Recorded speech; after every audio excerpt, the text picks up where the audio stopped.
Hey, welcome to What Matters in Innovation, where we try to recap some of the innovation news that you may have missed from this past week. I'm Scott Kirsner, CEO and co-founder of Innovation Leader. I'm joined today by Alex Slawsby, who is CEO of Derisk and a strategic advisor to Innovation Leader, and Ben Yoskovitz, who is a founding partner at Highline BETA. Ben, why don't you jump in first? What's the news item that you wanted to talk about this week? Yeah, so what I wanted to share was really more a trend that I'm seeing in the market of big companies partnering successfully with other big companies. And so I have two examples. The first one is AB InBev, the largest brewer in the world, running a accelerator program around sustainability. And in this year's program, they're actually partnering with three other massive CPG companies, Unilever, Coca-Cola, and Colgate. And so we're seeing this trend, and it's an interesting way of big companies getting together and trying to create more value. And then the other example that I thought was interesting in the news recently was Google and Shopify partnering. So these are companies that are sometimes, competitors, sometimes working not always with each other, trying to get together. And in the Shopify Google case, trying to help small businesses and small e-commerce sites be more successful. Cool. And so the AB InBev project you talked about, that's an example of large corporates partnering with other large corporates, right? Because we often hear about corporates and startups partnering. Do you think the corporate to corporate partnership is a higher bar? Is that harder to do? That's a great question. It is harder to do, I would say, in a number of scenarios. So you can imagine how they try to think about who owns what or how they're going to collaborate together. And again, in their case, they're actually partnering and then partnering with startups. So it's all four of those companies in the AB InBev example, all getting together and saying, we care about sustainability. We want to work with a bunch of startups. So maneuvering all of that, I think, is hard. But the intent of saying, look, we can't solve every problem on our own. Sometimes we're going to go and we're going to work with startups. And in this scenario, we're going to do that, but work with big companies as well is pretty interesting. Yeah, I definitely think we're going to see, as we come out of the pandemic, see a lot more models for multi-party innovation. The news item I was going to talk about this week was something that a startup that I had never heard of called Mitek, M-I-T-E-K, that was just acquired by Berkshire Hathaway.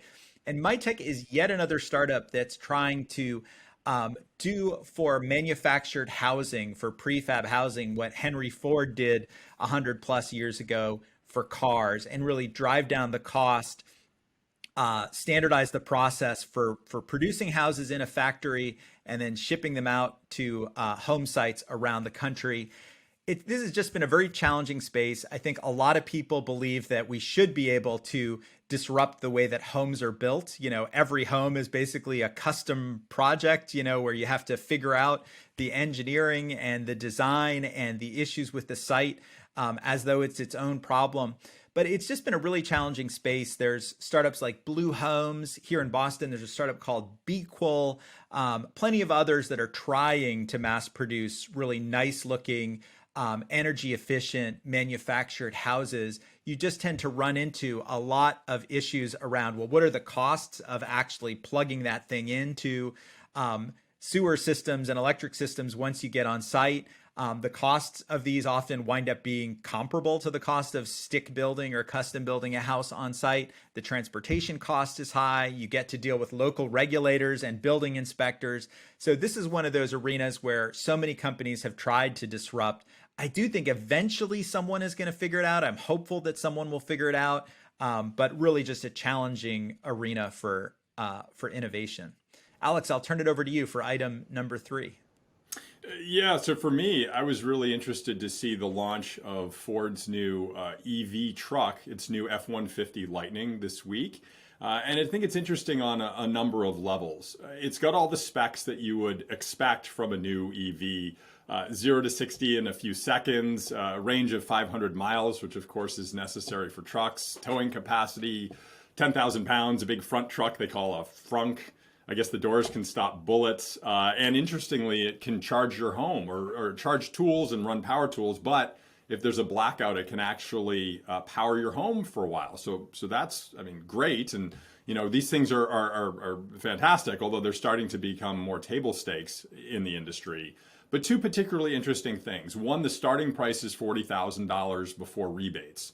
So that's a big deal because the other trucks that have been announced, Tesla's Cybertruck and Rivian has something, and there's a Hummer coming out.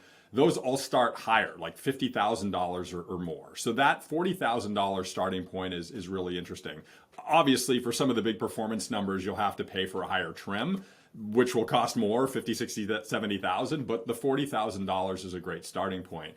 The other piece, though, which I think is really cool, is that the new F-150 Lightning doesn't actually look like an EV truck. It doesn't look much different than an evolution of the F-150 traditional shape and form, with some new, lights and stuff like that.